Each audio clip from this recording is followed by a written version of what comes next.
to mess my money up, putting it out there that my rate is now $10,000. Man, shit, Brother Umar, you know good and hell well. I'm pulling for Kamala Harris because she is the better candidate of the two. And you'll never have a hater that's doing better than you. Always know that. Don't get off the wall to dress some penny boy who ain't got going for himself. Now you done stopped your climb up on the wall so you can come down here and talk to his little punk. Don't do that, man. I stay away from it. Now, do I want to? Yes. Because I'm a human being and I'm hood. I used to be a fighter and I still got hands. They slow, but if you get up on me real close, I can still knock your one out. I just don't have the quickness I have. But I still know how to turn my hip and shift that weight, and I'll knock your short out. I'll shoot your perm straight out your head.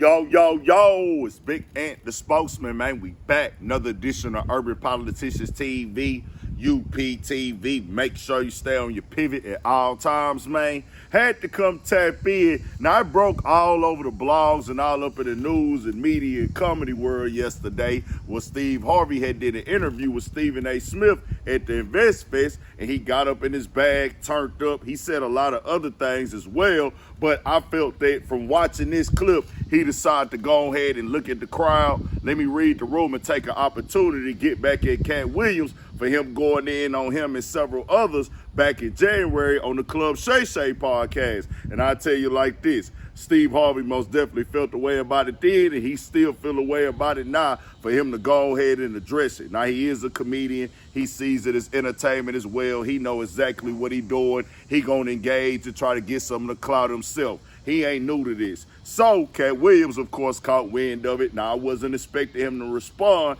but he went to his Instagram story, posted up this clip right here.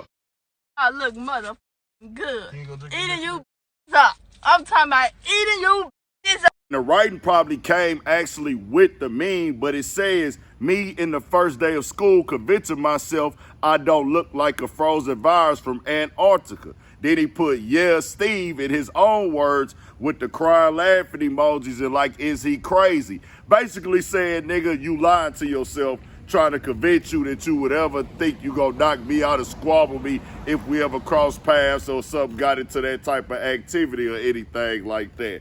Now, I'm gonna tell you like this right here, Steve Harvey most definitely knew what he was doing when he jumped out there, most definitely looked at the crowd, because this is not his normal everyday audience. He's not doing comedy tours or nothing like that. Seeing that the Invest Fest, this is more of a black type of environment. He on the stage.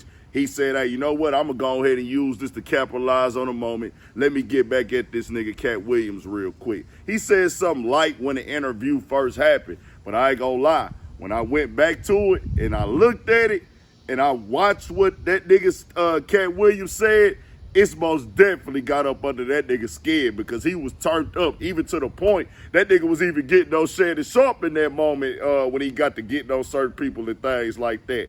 And then he gets this high top fade, making all black men think he got the best lineup in the business. And it's a man unit.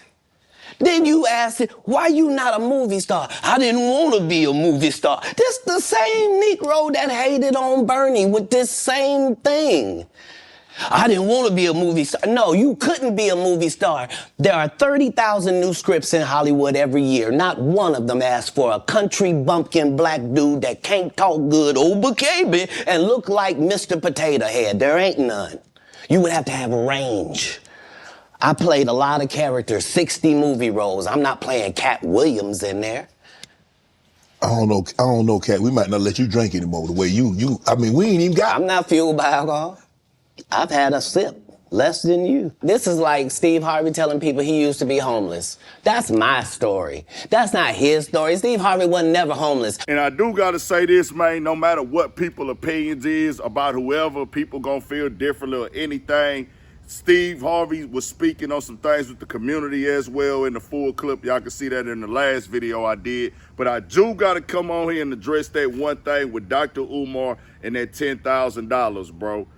He did not say that Steve Harvey was offered $10,000 from the Democratic Party to interview Kamala. He said they offered him that, so that's why he's questioning why Steve Harvey and others are pushing so hard for Kamala. Do y'all really rock with her in the terms of what she's gonna do for the black community? Or are y'all having paid incentives because they offered me 10 grand? So Steve Harvey has spoke on this multiple times now, and he went up to the InvestFest and said the same thing, and Dr. Umar never said that. And I do want to make this clear. For the people who act like they dumb and can't comprehend what we are saying, the reason why people are questioning Kamala Harris' presidency and why we should vote for her in the black community is because it's being ran and promoted by some of our entertainers, comedians, different people that are seen as leaders, which our entertainers are not our leaders. Let's get that understood. But it's being promoted like, hey, they telling us if we don't go for Kamala, we tripping because we all black and this is a black thing. So that's why they questioning her. What are you gonna do for black people if I'm giving you my vote based on being black? It's not in the favor of, well, we gonna side with Donald Trump or we selling our people out. But that's what some of them are saying. Not all. If you are going for Kamala, you selling your people out. That's the only reason they questioning her like that. Because people see Donald Trump as, hey, he white. In that realm of that conversation, if we gonna vote black. Stop playing dumb. Y'all know what it is. So let's stop the dumb acting and dumb talking when it comes to the people who act like they don't know why people are questioning Kamala Harris and what she's gonna do for black people, dog. It just is what it is. If you are an American citizen and you pay taxes, you have a right to vote for whoever you want to vote for and join whatever political party and support whatever political party that you want to, whether it be Democrats, Republican, Independent, or anything of the sort.